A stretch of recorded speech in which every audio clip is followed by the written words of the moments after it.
Ducking, dodging, you got to look both ways before you cross the street. Everybody's taking shots at us Caitlin Clark fans, the Chicago Sky vloggers, the content creators, the Angel Reese content creators are firing at us non-stop. We got to keep our head on a swivel, y'all. We got to keep our head on a swivel. Stephanie White's a bum and needs to be fired. That's what's going on. Did y'all see the interviews today? Sophie Cunningham just exposed Stephanie White, flat out exposed her. Sophie Cunningham just delivered a moment that no one saw coming, and it's sending shockwaves through the league. This wasn't just about standing up for Caitlin Clark. Sophie openly challenged Stephanie White's entire coaching approach, leaving no room for doubt about where she stands. With confidence and clarity, Cunningham made it clear she's had enough of the excuses. So what sparked this unexpected drama? Why does it suddenly feel like the entire WNBA is unraveling behind the scenes? Stay tuned, because things are heating up faster than Indiana's rotations off the bench. Stephanie White, in her post-game interview, confirms the team looks the best when the ball is in Caitlin's hands, when she is the main decision maker, and everything revolves around her. Yet for some strange reason in the Valkyries game yesterday, after witnessing that in real time, Stephanie White decides to change things up, slow the things down, take Caitlin out the game, and she complains that the team suddenly loses focus. Let's be honest, the reason fans fill the arena, wear the merch, and chant from the stands has nothing to do with offensive sets or strategic rotations. It's all about Caitlin Clark. She is the system. You could put 5 practice dummies on the floor alongside her and the seats would still sell out. At the end of the day, people aren't showing up for textbook fundamentals or perfectly executed screens. They're paying to see Caitlin Clark, plain and simple. Sophie Cunningham went on the record to basically say what I've been saying and everyone else. Give the damn ball to Caitlin. Whatever offense we running right now, it is not working. You have to give the ball to Caitlin and let Caitlin do what Caitlin has to do. Now, we done seen this formation time and time again. Now, I know some people might want to say Caitlin Clark was off the ball somewhat at Iowa. She was a little bit in years past. Let's be clear. This isn't your typical team sport when everything centers around one undeniable star. This is basketball on the big stage, and Caitlin Clark isn't just the headline act. She's the director, the main event, and the reason fans are buying tickets in the first place. And right in the middle of this spotlight steps Sophie Cunningham. Not just a player, but someone who speaks her mind without hesitation. She's outspoken, unfiltered, and refreshingly honest. And honestly, the game could use more of that. It's a rough time being an Indiana Fever fan right now. Things is getting real crucial. It's real serious. We're almost 20 games into the season, and we are below 500. This is embarrassing. I would have, at the beginning of the season, I would have bet you my last breath. I would have bet my life, my house, everything, that there was a 0% chance that we would be under 500 19 games into the season. This is crazy. Sophie Cunningham isn't here to smooth things over or play it safe. She's not looking to climb the corporate ladder or win points with the league office, and she certainly isn't interested in sugarcoating her words just to keep everyone comfortable. When Sophie speaks, she says exactly what's on her mind, clear, direct, and with the kind of confidence that turns heads. People might get uncomfortable around her, but that's only because she speaks the truth without hesitation. Ask her a question and you won't get a cliche answer. You'll get honesty, energy, and the kind of response that sparks conversations far beyond the court. To watch a 19-point loss, Caitlin Clark's return, in which, since this is a lady we're talking about, it looks like Stephanie White has spaded Caitlin Clark, for lack of a better way of putting it. If it was a dude, I'd say neutered, but, you get my point. She has taken away Caitlin Clark's greatest asset, which is the creator and instigator of offense. Sophie Cunningham brings a rare and refreshing honesty to the spotlight. Unlike many athletes who carefully navigate interviews with rehearsed answers, Sophie speaks her truth openly and confidently. In today's world of carefully managed public relations, her approach feels bold, almost like skydiving without a parachute but with full conviction. Naturally, not everyone appreciated her outspoken nature, especially when she shared her thoughts on where the WNBA should expand next. Some critics were quick to react, shocked that a player would voice a strong opinion on league matters in front of a microphone. But Sophie isn't here to echo the same scripted sound bites or play it safe with pre-approved talking points. She's here to speak from experience and from what she sees unfolding on the court. Sophie's perspective is clear. Caitlin Clark isn't just part of the system, she is the system. Yet somehow the game plan continues to treat her as though she's not the centerpiece. For fans and players who understand the game, this is as confusing as watching a referee awkwardly try to explain a technical foul. Cunningham's honesty isn't about creating headlines or stirring controversy, it's about calling attention to what many already recognize. The current system isn't doing justice to one of the league's brightest stars. And the post-practice interviews had this to say. I think that everyone saw that. We kind of got some flow when Kate was hurt and our offense was clicking. But now we have to have a new offense when she's in there because she just brings that much to the game, and so we have to adjust. And I think all of us just want it now. We know We had some flow, but when Caitlin's here, we need to play a different style because she's that great. That is what Sophie Cunningham just said. Rather than centering the offense around a once-in-a-generation talent, it feels as though there's been a deliberate effort to treat her presence as something that needs to be carefully managed, almost like an afterthought requiring approval.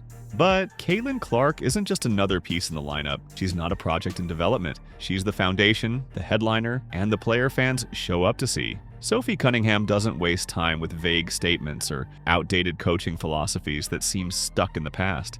What she sees is clear, a superstar whose light is being dimmed by design, and she's not about to stay silent about it. Not out of disrespect, but because she believes in calling things as they are, especially in a league that often prefers polished answers over honest ones. Where others might tiptoe around the truth in private conversations, Sophie speaks openly. She's willing to question decisions others dismiss as strategy, and isn't afraid to point out when so-called adjustments look less like solutions and more like confusion on the court. Years past. But when Caitlin Clark has become the Caitlin Clark we loved and we've grown to see, Caitlin Clark has the ball in her damn hands, bro. Caitlin Clark has the ball in her hands, and she said verbatim herself that they run a read and react offense. You know what that is? The ball's in Caitlin's hands. Now, there has been a large speculation that Caitlin Clark pretty much wants to go to New York and play with Sandy Bernardello in the game. At the heart of all the strategies and buzzwords lies a much simpler truth. The Indiana Fever have been given the keys to a luxury sports car, yet they're using it to run errands. Caitlin Clark's talent is being wasted, like having high-speed internet in the middle of nowhere with no one around to use it. You don't draft a generational player like Clark just to have her stand in the corner while someone else runs a post-up that ends in a missed shot and disappointed fans. You give her the freedom to lead. You step aside and let her brilliance shine. Yet somehow, Sophie Cunningham has become the controversial figure for simply saying what everyone's already thinking. Not the coaching staff, not the game plan that sometimes feels rushed and chaotic, not the decision makers who continue to treat an elite shooter like an ordinary player. Instead, it's Sophie, simply for speaking up and refusing to pretend things are fine when they clearly aren't. All she did was share her perspective, and suddenly people acted like she crossed a line. But this isn't about drama, it's about basketball. It's about recognizing talent and giving that talent the opportunity to thrive. Nothing more, nothing less. I don't care about the rest of what she has to say. It's gonna sound good, I'm sure. It's gonna be her refusing to take accountability, I'm sure. It's going to be her putting the onus on the players, I'm sure. Not owning up to her, I'm sure. But what she said right there, other than 2 5-minute spurts, the team lost focus, didn't pay attention to detail, so on and so forth. That is her not realizing that she's accountable for what transpired. What Sophie Cunningham understands, and what many seem unwilling to acknowledge, is simple. The WNBA thrives when the on-court product is undeniably entertaining. Right now, that entertainment happens when Caitlin Clark has the ball in her hands. Not when she disappears for long stretches as if she's being sidelined on purpose. If fans are buying tickets and merchandise because of one player's impact, it might be time to rethink the game plan. Maybe the offense should run through her a little more consistently. Certainly more than it currently runs through constant lineup changes and questionable rotations. Fans aren't showing up to watch outdated plays that confuse movement with actual progress. They aren't tuning in to see offensive possessions that feel more like group discussions than professional basketball. They want to see excitement. They want deep three-pointers, electrifying passes, and that fearless confidence that even opposing fan bases can't help but respect. And sometimes the truth just needs to be said, clearly, directly, and with a bit of boldness. That's exactly what Sophie Cunningham delivered. Her comments hit on a reality everyone can see. This team often looks disconnected, like players stranded on separate islands. As if this is some kind of cruise ship vacation and not a professional basketball roster competing at the highest level. It's starting to feel like the Indiana Fever are starring in their own version of Survivor, where trust is rare, chemistry feels like a rumor, and everyone's too busy worrying about their individual role to realize the entire ship is taking on water. I've never thought that I would be saying this late last year in November when the Indiana Fever hired Stephanie White. I never thought I'd be saying this right now, only 19 games into the 2025 season, that it's time for Stephanie White to go. The Indiana Fever needs to fire Stephanie White. This is not going to work. What we're seeing is not going to work. It's just not going to work.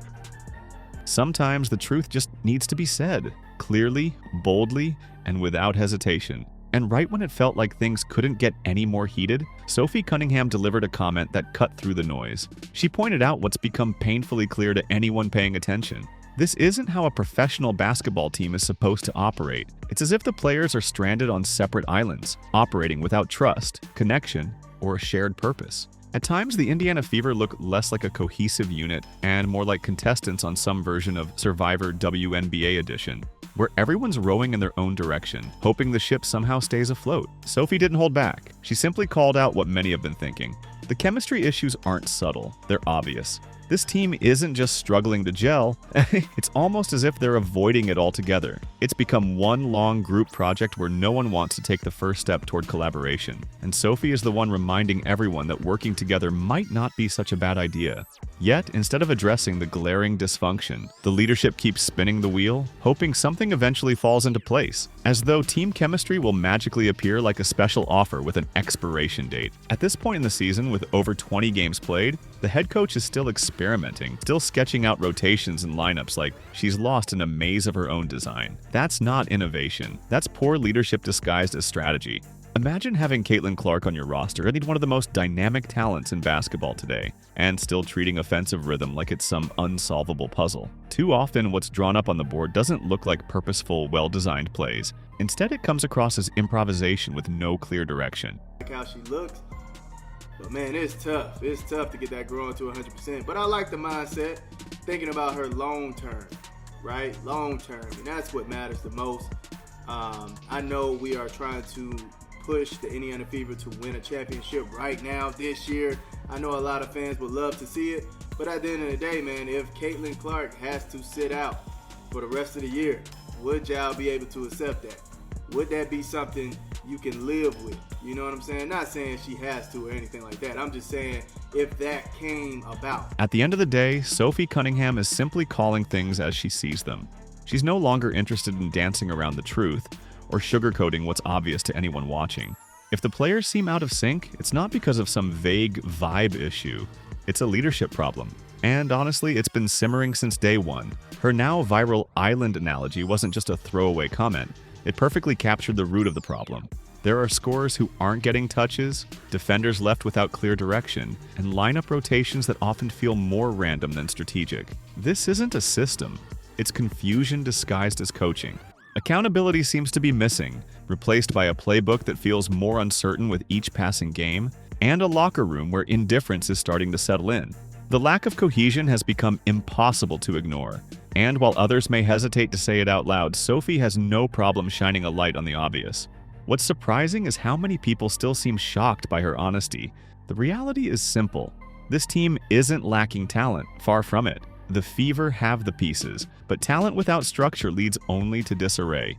You don't stumble into chemistry, you can't manufacture trust when players aren't given the space to build it, and you certainly can't fix dysfunction by constantly scrambling the lineup like a DJ trying to revive a flat crowd. So today, lads, obviously there's going to be a lot of videos about Stephanie White, because we need to be honest here, Stephanie White's not going to change.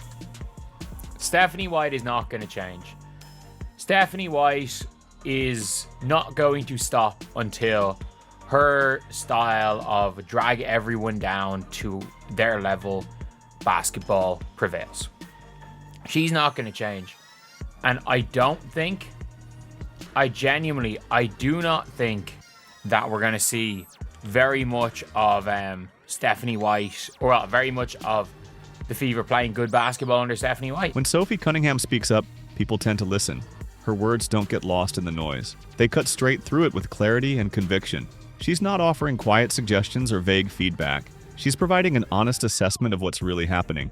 And while her words might sting, the truth often does, especially when it's been hidden beneath layers of vague statements, media-friendly cliches, and post-game interviews that sound more like scripted PR than genuine insight. So how has leadership responded? More of the same. More empty phrases about trusting the process, even though that so-called process seems to be leading nowhere fast. It's like watching someone try to build furniture without following the instructions, only to blame the tools when things fall apart. Meanwhile, fans are starting to view Sophie as the only person willing to say what everyone else is thinking. She's pointing out the obvious issues while others continue to ignore them.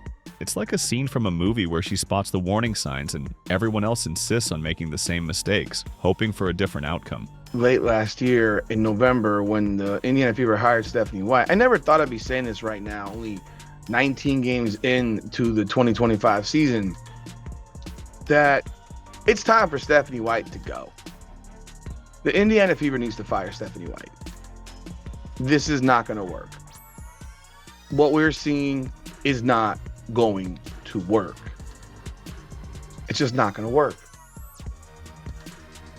Stephanie White yesterday reduced Caitlin Clark to a role player. She turned a star into a role player like we've never seen before. While Tyler Marsh is trying to turn Angel Reese into a star, Stephanie White is trying to turn Caitlin Clark into a role player. Let that sink in. We're going to talk about that right now. Welcome back, everyone, to another edition of Rudy's Rant, Her Game, Her Way Women's Basketball. We talk facts over feelings. It's really no surprise that there's a disconnect within the team. They haven't been given the opportunity to build any chemistry. Instead, they've been handed a system that seems unclear, unrealistic expectations, and a coaching strategy that feels completely disjointed. What's unfolding in Indiana looks less like a cohesive game plan and more like a case study in confusion. Rookies are being asked to carry responsibilities meant for seasoned veterans. Shooters seem hesitant, passing up good looks as if they're unsure of their own roles. And right in the middle of it all, there's Sophie Cunningham, calling out the reality that so many are afraid to acknowledge. This isn't negativity, it's honesty.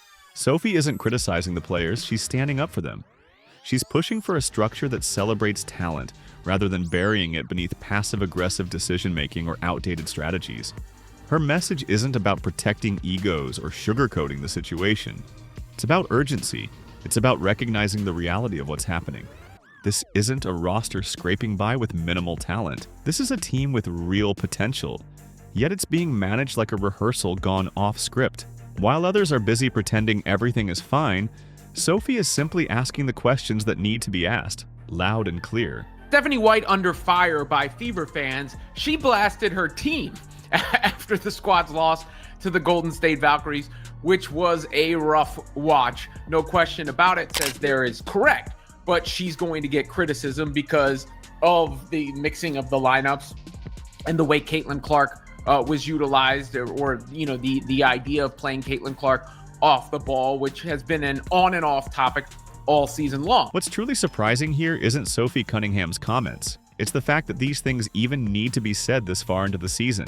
We're 20 games deep, and yet it feels like the coaching staff is still searching for a blueprint. At this point, Indiana has played more games than there are letters in the word incompetence, and the offense still operates with less rhythm than a jammed water fountain. That's not progress. That's a repeated cycle of maybe it'll work next time. Yet through all the confusion and forced smiles, Sophie hasn't backed down. She stayed firm because she understands what much of the league is quietly acknowledging behind the scenes. If Caitlin Clark were on a different roster, fans wouldn't be watching this struggle unfold. They'd be watching highlights every single night. The issue isn't with the talent on this team. The issue lies in the direction, or lack of it. The problem is in the system, not the players. This team was built to succeed, but it's being guided by a game plan that simply doesn't play to its strengths. Until adjustments are made, this feels less like professional basketball and more like a team stranded without a map. And once again, Sophie is the one willing to say what others won't. Doing the same thing over and over and expecting different results isn't strategy. It's just wishful thinking.